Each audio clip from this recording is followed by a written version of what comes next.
반갑습니다. 송주준입니다. 제가 몇 번에 걸쳐 가지고 이재명 정부가 화무 11홍이 아니라 화무 10주홍이다 이런 말씀을 드렸습니다.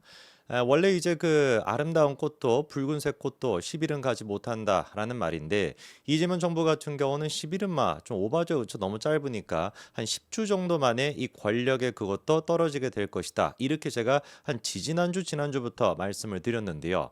이번에 이제 거의 뭐 딱 10주 차 정도 되는 시점입니다. 뭐 운명의 장난인지 모르겠지만 딱 이제 이재명 정부가 출범한 지 10주 차인데 거기에 맞춰 가지고 나온 리얼미터의 여론조사 결과를 보니까 어떻게 된 것인지 그대로 지금 이재명의 권력이 추락하고 있다라는 게 보여지고 있습니다.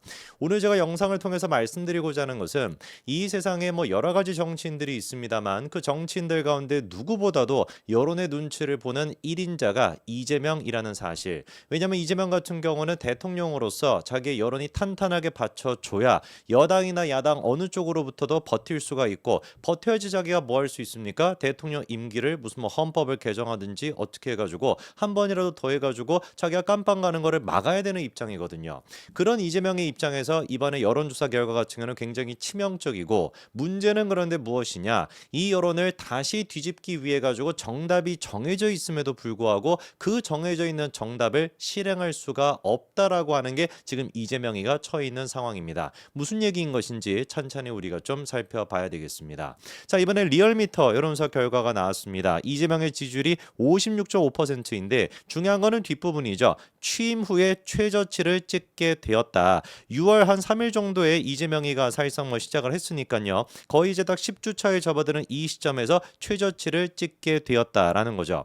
리얼미터 같은 경우는 ARS 응답 조사다 보니까 이거는 일반적으로 좀 극단적인 성향의 사람들이 대답을 많이 합니다. 그럴 수밖에 없는 게 뭐 여론사 자동응답기 같은 게 전화가 오면은 기계가 막 이렇게 어쩌고저쩌고 하면은 그럼 뭐 끝까지 응답하는 사람이 누가 있겠어? 그냥 끊어버리고 마는 것이지. 이재명에 대한 어마어마한 분노 아니면 이재명에 대한 어마어마한 어떤 그 애착 그 두 가지가 있지 않고서는 끝까지 대답하기가 쉽지 않거든요. 자, 그런데 이번에 일반적으로 그래서 리얼미터 같은 경우는 이재명의 개딸들이 많으니까 좋게 여론사 결과가 나오는 경향이 있는데 그럼에도 불구하고 저렇게 최저치를 찍게 됐다는 겁니다. 구체적인 추이를 좀 보시게 되면은 눈에 띄는 게 7월 5주 차를 지금 보시게 되면은 부정 지수가 31.4%였다가 이번에 보시게 되면 38.2%로 급증했다라는 걸 알 수가 있고요. 긍정 여론 같은 경우도 거의 급락을 했다라는 걸 확인할 수가 있습니다.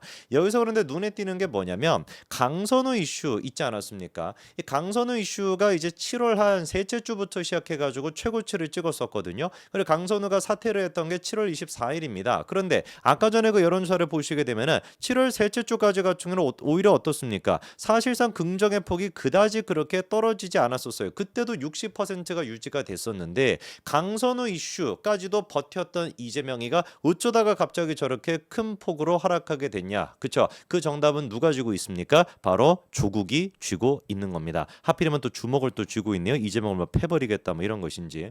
이 문제가 뭐냐면 아까 말씀을 드린 것처럼 이재명이 같은 경우 답을 알아요. 조국에 대한 사면 하기 싫다라는 거 누구보다도 이재명이가 잘 알고 있을 겁니다. 왜? 아니, 뻔한 결과니까 이렇게 뭐 조국이 됐거나 조국 한 명을 갖다 사면시키면 조국 한 명만 사면해달라고 하겠습니까? 거기 이제 줄줄이 막 굴비처럼 다 이렇게 엮여 있잖아요. 그러다 보니까 이게 다 여파가 자기한테 고스란히 올 거를 아니까 당연히 사면시키고 싶지 않았겠죠. 그리고 기본적으로 이재명 같은 경우는 조국에 대해서 항상 부담감을 느끼고 있습니다. 왜? 아니 김경수 나가리 되지 않았습니까? 그러면 친문에 지금 남아있는 사람이 누가 있죠? 문재인이가 뭔가 대놓고 이렇게 응원해주고 대놓고 뭔가 홍보해줄 법한 친문의 적자라고 할 수 있는 사람이 누가 있나요? 조국 말고는 한 사람도 없습니다. 그래서 지난번에 총선 때 같은 경우도 조국혁신당에서는 지민비조 뭐 이런 뭐 약간 좀 너무 좀 구린데 뭐 워딩 자체가 뭐 어쨌거나 지민비조라고 하는 말까지 만들어가지고 열심히 조국혁신당을 갖다가 띄우려고 했지만 그때 다 기억나실 겁니다. 사실상 이재명의 민주당 같은 경우는 조국에 대해서 거들떠보지도 않았거든요. 그냥 뭐 조민비조라고 하면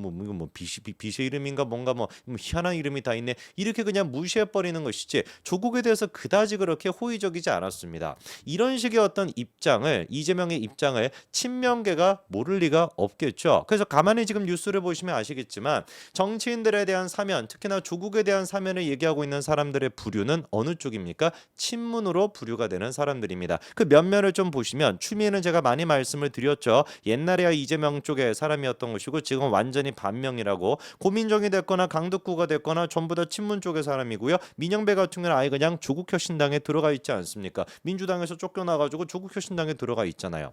실질적인 친명의 지금 원래 입장은 무엇이냐면 기사를 통해서 우리가 확인할 수가 있습니다. 국정 운영에 걸림돌이 될 것 같으면 굳이 이변에 사변할 이유가 없다. 연말이나 내년 초에도 늦지 않은 거 아니냐? 당연한 얘기 아니겠습니까? 거기에다가 내년 지방선거 이번에 복권이 되고 나면은 내년 지방선거까지 나올 수가 있는데 서울시장 부산 같은 데 출마하게 된다면 민주당의 어떤 그 승패 계산도 복잡해질 수밖에 없다. 여러모로 생각해 봐도 어떤 거예요? 조국에 사면은 이재명과 친명들한테는 부담이 될 수밖에 없다는 거죠. 그럼에도 불구하고 왜 도대체 이재명에는 그러면 자기한테 불리할 수 있는 이런 결정을 내린 것이냐? 일단 결정타가 한 가지가 있었습니다. 누구의 등판이었어요? 그렇죠. 문재인이가 막판에 가가지고 사실상 결정타를 날렸습니다. 그것뿐만 아니라 연달아 가지고 문재인이가 조국의 신강까지도 추천했다라고 하더라고요. 자, 이게 딱 계산된 게 보이시죠, 그렇죠? 당시 그제 우상호 정무수석이랑 문재인 두 사람이 비공개로 대화했던 거, 그 내용도 전부 다 언론에 공개가 됐습니다. 그게 뭐 우상호 측에서 공개를 했을 리가 없죠, 그렇죠? 문재인 측에서 공개했을 리가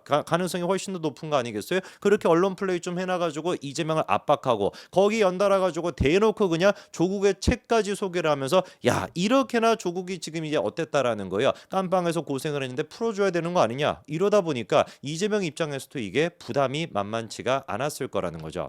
사실상 이게 이재명 입장에서는 어떤 측면으로 보든지 간에 이번에 무리수였어요. 역대 정부를 생각해 보더라도 지금 집권된 지 10주 만에 정치인에 대한 사면을 내린 경우가 제 기억에 없었거든요. 찾아보니까 실제로 어떻습니까? 역대 대통령들의 첫 사면에 정치인이 포함되는 경우 자체가 거의 없습니다. 김대중 때도 마찬가지고 노무현 전 대통령조차도 3년 차가 되고 나서야 안희정을 갖다가 사면했었고 이명박 전 대통령 또한 마찬가지로 임기 말미가 되고 나서야 정치인에 대한 사면이 이루어졌었거든요. 그런데 왜 도대체 이재명이가 문재인한테 결국에 굴복할 수밖에 없었냐? 한때 자기가 당대표로서 비명 행사 이런 거를 했던 그 시절이 아니기 때문에 그렇습니다. 딱 한 가지 이유는 뭐인 거예요? 이건 거죠. 여론보다 무서운 게 바로 뭐라는 거예요? 범여권의 분열. 바꿔 얘기해가지고 집안 싸움으로 인해가지고 이재명이가 몰락할 거다라는 거에 대한 두려움이 있다라는 것입니다. 여기서 그런데 문제가 계속해가지고 이어지는 게 뭐냐면 아까 말씀을 드린 것처럼 조국에 대한 사면이 이루어진다? 그럼 조국 한 명으로 끝날 리가 없겠죠, 그렇죠? 거기 밑에 있는 떨거지들이 계속해가지고 이제 자기도 사면해달라라고 하지 않겠습니까?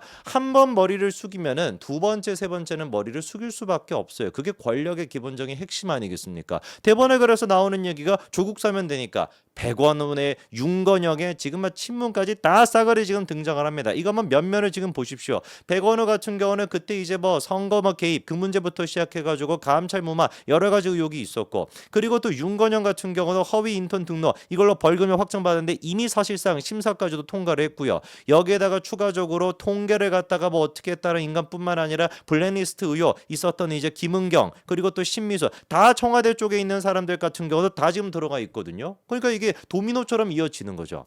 근데 여기서 더 문제가 되는 게 뭐냐면 도미노처럼 이어지다 보면은 자기가 사면 대상이 아닌 사람들 같은 경우는 어떻습니까? 더 열이 뻗칠 수밖에 없잖아요. 아니 저런 잡스러운 인간조차 다 사면시켜주는데 왜 나는 사면시켜주지 않아?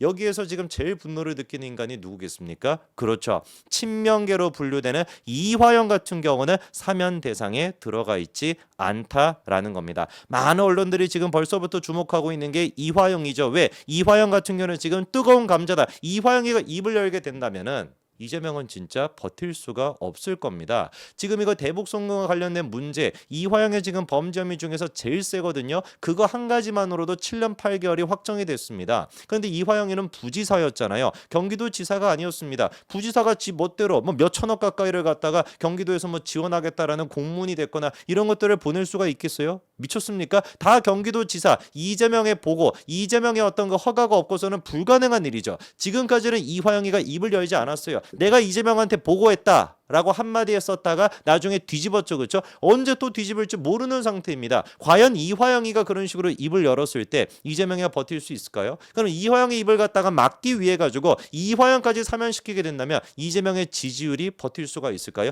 이도저도 안 되는 그런 상황이라는 겁니다. 뭐 100번 1000번 양보해 가지고 이화영이 됐거나 김용이나 전진상 이런 사람들은 대법원의 확정 판결이 안 나왔으니까 세트로 이제 우리가 할 거다. 김용과 정진상의 대법원 확정 판결이 나오면 사면할 거다. 이렇게 지금 둘러댈 수는 있겠지만 문제가 정진상은 1심 결과조차도 나오지 않았습니다. 언제 도대체 대법원 결과가 나오겠습니까? 좋게 4, 5년은 걸릴 텐데 그럼 이화영이가 4, 5년 동안 썩게 내버려 두면서 입을 다물게 할 수 있을까요? 저는 그래서 앞으로 이 북한과 관련된 문제, 이재명을 갖다가 송두리째 흔들 수 있는 북한과 관련된 문제에서 이화영의 입, 이화영이 뜨거운 감자로서 얼마까지 뜨거워질 수 있는지 일단 이재명이가 이 감자는 손에 못 쥘 것 같아. 잡자마자 화상을 입게 될 거거든요. 어떻게 이화영이가 사면 이슈가 커질수록 반응할지 지켜보자고요. 여기까지 말씀드리겠습니다. 감사합니다.